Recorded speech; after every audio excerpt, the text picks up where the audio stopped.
Welcome, you have reached Imperial Reviews, and today's review is Cellar Door. Subscribe to the channel, like the video, let's get into it. So I seen this trailer for this video about a few months ago, and I've been getting around to watch it, and then I finally got around to it with me ending the year strong, doing a review and recaps on shows and movies. So let's go over the cast. You got Scott Speedman, plays as John. If you're not familiar with Scott Speedman, he was in the series Underworld. He was the human that they turned into the he was like the hybrid vampire slash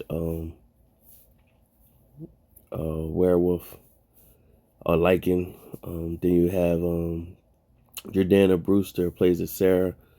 Familiar with her? She was in the Fast Fury series as Brian's wife.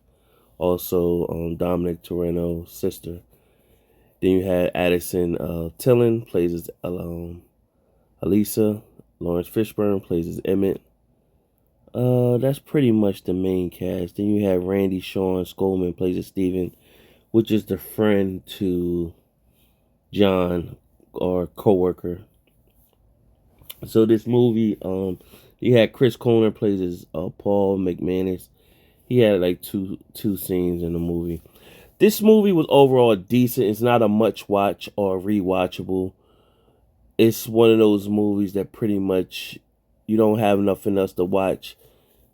You're curious, let's watch it. So you have Sarah and John, who's at their home, and they're into decor or explaining how they want the nursery to go for their soon-to-be child, because Sarah's pregnant, and you see they got their love, anticipating their firstborn child, and so that's how the movie starts off. And what happens is John goes off to work, Sarah's home, and she instantly start feeling pain. She was calling John, he wasn't answer, and eventually once he got around to linking up with her in the hospital, she had a miscarriage. That's what the pain was. So after that, they had a thing where when they go to bed at night, they tell each other they love each other, and um, that night she still told him she loved him, but she was, of course, she in her feelings. She just lost her child. So they was in an apartment, and Sarah pretty much told him, "Hey, I gotta get out of it. We gotta get out of this house. Like, it's too much memories that we was gonna have with the baby, so we need to get out of here." So they started looking for a house, and of course, they weren't seeing They wasn't seeing real good houses. So the realtor said, "Hey, let me put you on to somebody that um, let me put you on to somebody that knows this area, and that could get you in a good house." So in comes Emmett. They go out to Emmett's house and um, have dinner.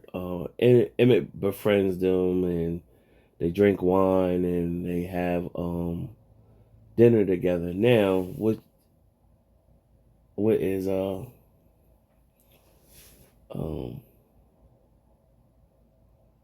it'll piss you off because you're thinking you just met this guy, and y'all automatically just come into his house, and he offers you guys to stay the night, and you just stay the night like that. Like, you don't know what this in this big house. You don't know who else is in this house with him, and what just they could have wrote that better to just have it. First night they meet him, they drinking with him, and they just stay the night. That just didn't make no sense. Nevertheless, it happened. Baltani, they got this talking about their lives and wanting to get a fresh start as they was looking for a house. When they woke up, he drove off, but he left a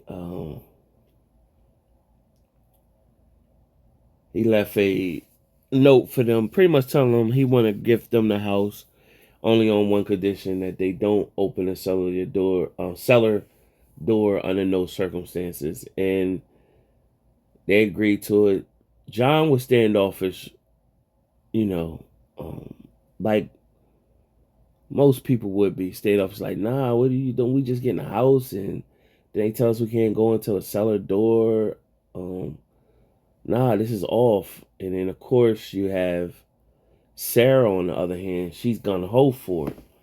And so it just kind of speaks to the dynamic of the um, what can sometimes happen in relationships, where the man better judgment is, or seem to be better judgment, seem to be looking at the precaution, and because he's taking on, he's a protector, versus the woman could be jaded in a sense, where because she wants the whole house element and that lifestyle, she's willing to overlook um, some cautions just to live that life and basically figure out where about if anything comes about that at that time. So it just shows the dynamic of the male and female. And then you got to think sometimes in space, and this is not all times, this is just speaking in general. This is, and sometimes where you think the man is thinking, he's hesitant because he's thinking about protecting her and protecting him and the protection of the child. See, right now they don't have a child, so she's not in protection mode. So she's not thinking that if if she already had children, she might have been more hesitant that, okay, if I got children in here, I don't really know this house ins and outs. It's a big house. With the children go, and kids is mischievous, they go in the cellar. So she's not thinking like that. She's thinking about time we have kids in here, we'll already be perfected. So the house is moving ready. So you don't know if it's cameras all over the house. Just a lot of just didn't make sense. But on the flip side, a lot of people probably would just take that deal and just to live that life, depending on what their circumstances was. A creepy big house that you know nothing about, and could have cameras all over. It could be passageways. So nevertheless, they took the house, they moved their stuff in, and they eventually have a like a housewarming. And in the housewarming, you see this woman that was there, and she comes and meets John and pretty much tells John, I'm here for you. And he pretty much tell her, listen, we're not doing whatever no more. I need you to leave me alone. I'm with my wife. He knew that was going to be a problem.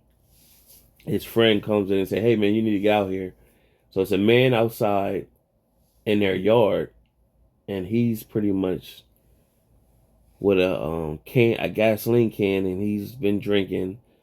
And he told John, he apologized, but he told him, yo, you need to burn this house before it destroys you.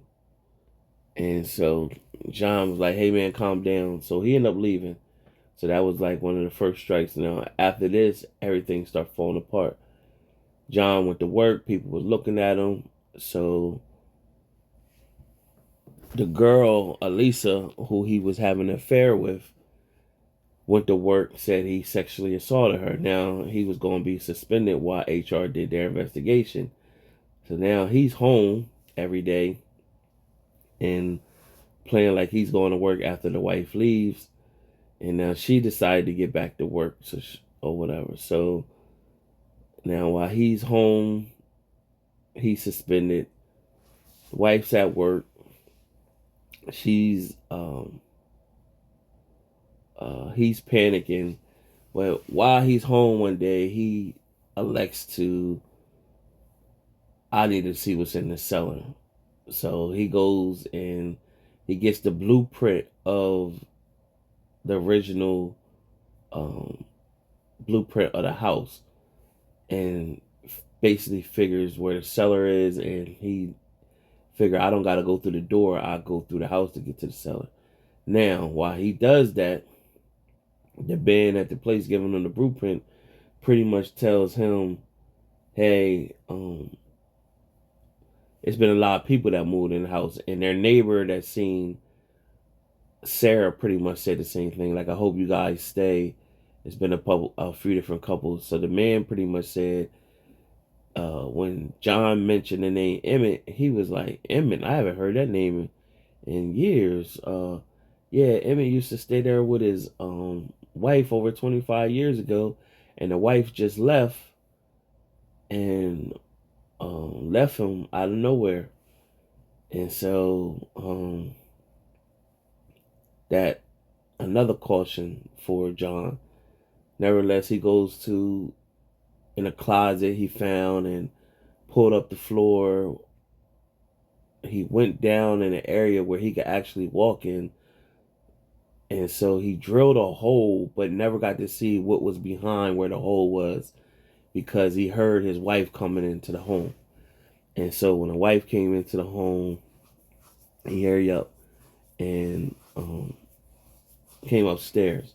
Now, also what took place, he reached out to Elisa, told her that he needed to speak to her, which she in return did. She didn't call him. He got the answer machine. She ended up calling him back in the middle of the night. He eventually agreed to meet. She agreed to meet with him, and they met at the parking lot where they normally meet up at. And she's still into him. She was telling him pretty much she knows he loves her. He was ready to leave his wife for her. She loves him, and they need to be together. He pretty much told her, I'm not leaving my wife for you. You need to get over it, and you need to put this situation to bed because you're lying on me. So what happens from there, he goes out running, and while he goes out and run, the wife is home. The wife is home fixing up the nursery for the baby's room rather. And so she ends up seeing the blueprint underneath the bed, and then she starts pretty much searching in the house where he was doing, seeing what he was doing down in that in the closet. So while she was doing that, Elisa shows up. Now she's calling for Sarah, but Sarah can't hear her because she's down there messing around, thinking about getting in that cellar. So Elisa, of course, comes, walk all in the house, and goes upstairs, and she's upstairs in the room. She's hurt, and then all you see now is the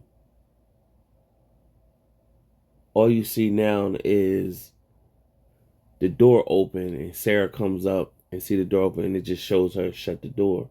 Now what eventually happens when John comes home, well, no, while he was leaving, while he was in his car, he seen Elisa drive off in her car from his home.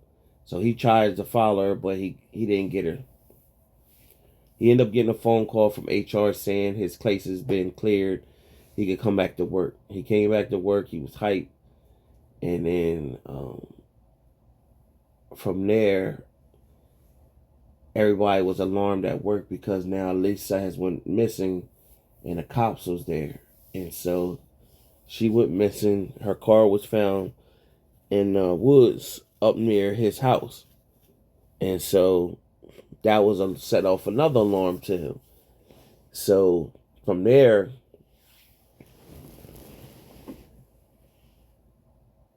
when he gets home, the wife pretty much started piecing a lot of things together. She looked online, his computer, looked at his emails. She knew he was when she went out to dinner with the neighbor said, "Hey, yeah, I see John all the time while I'm out there jogging." And she like, "Huh?" And he's supposed to be at work, but he's not. So she like, you know, She's like, oh, I didn't know he jogged that much. So that caused her to do investigation, emails, phone records, and she pretty much pieced everything together. And when the girl, Elisa, came to their housewarming, she gave Sarah something, and the smell was jasmine. She said, that's my favorite smell, or whatever. And so Sarah was piecing everything together. So what took place is um, the cops came, and they came pretty much doing an investigation with John, looking at him as a suspect. And he said, "Do you basically once they said the phone records show you was the last person to call or speak with her, and did you see her?" He said, "Yeah," and you was the last person to see her. He's like, "Am I a suspect? Where was you at during that time?" He said, "I was home." And so the wife was listening the whole time, and she pretty much she knew what he was already doing. He had an affair and everything, so she pretty much vouched for him that he was home. So at that moment, they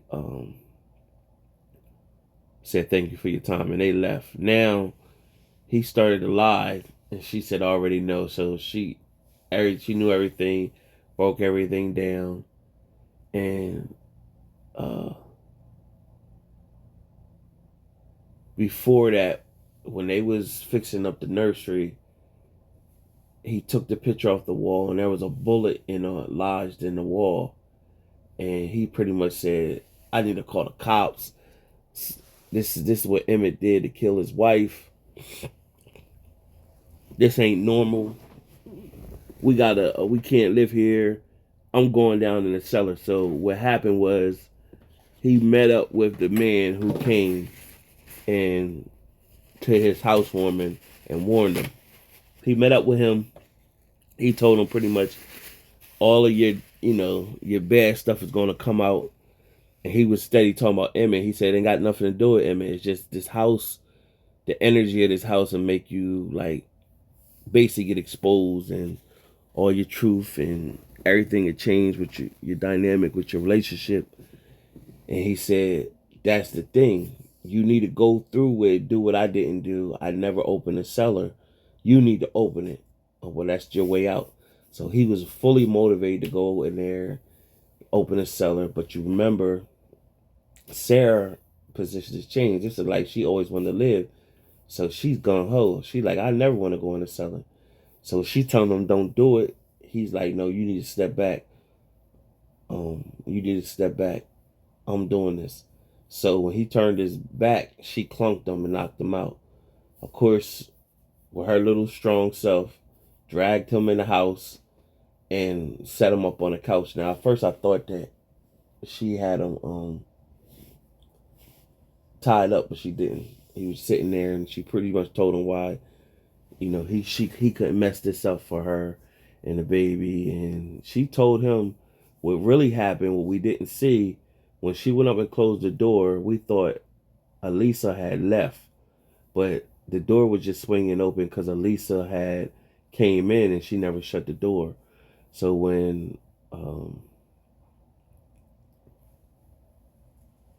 Sarah came up and heard the door clanging, she closed the door. Then she heard somebody moving around, so she went in that room that Emmett created of all the artifacts and stuff that he had found in the house alone. Like he just put a shrine of guns with bullets and stuff like that. So she went and grabbed the gun, filled it up with bullets, went upstairs, seen Elisa, said, "What you doing in my house?" Elisa pretty much said, "You don't deserve this house. This is not for you. This is supposed to be for me."